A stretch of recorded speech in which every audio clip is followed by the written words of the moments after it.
dengan Gayus Lumbun, mantan Hakim Agung. Selamat malam, Pak Gayus. Ya, selamat malam.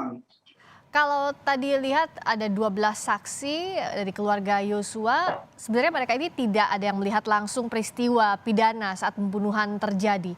Tapi dari pernyataan dan juga pertanyaan hakim, apa yang Pak Gayus lihat? Apakah yang coba digali waktu sebelum dan juga setelah adanya jenazah Yosua di Jambi?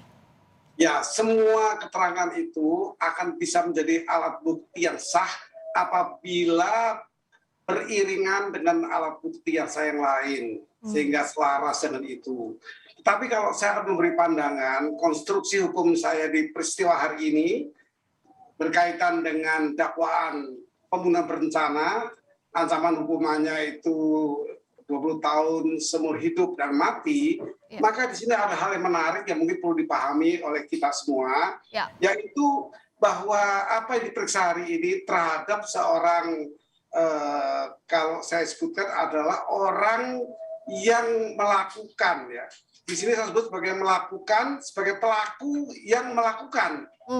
Pelaku yang melakukan. Karena tanpa pelaku ini tidak mungkin peristiwa ini terjadi. Tidak mungkin kalau tidak menembak beberapa kali kepada yang disuruhkan oleh seseorang itu tidak terjadi peristiwa ini. Contohnya Eliezer, contohnya RR, ya. Ketika RR ini menolak, maka tidak terjadi. Nah, tapi Eliezer ini menerima. Maka kalau saya kaitkan dengan apa kedudukan hukum dari Eliezer, saya mengatakan dia terkait dengan pasal 55 atas perintah FS. Ini rangkaiannya. Lalu apa risikonya?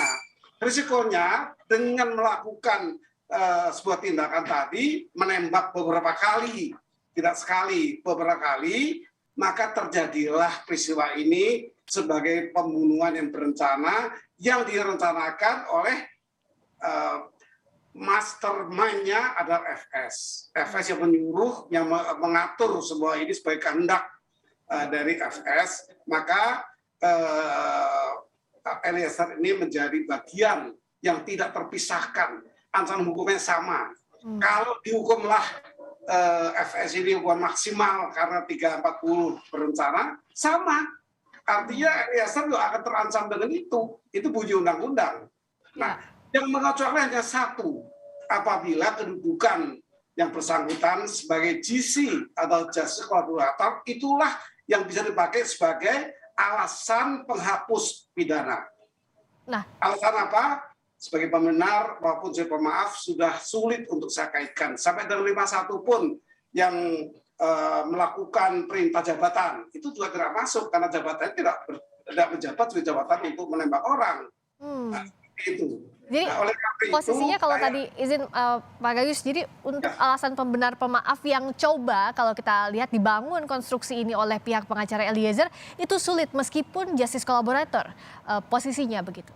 Ya, saya berpandangan sulit sekali untuk mendapatkan penghapusan pidana kalau alasannya pembenar maupun pemaaf karena yang bersangkutan melaksanakan perintah itu dengan sempurna, menembak beberapa kali sehingga itu mematikan tembakan-tembakan itu.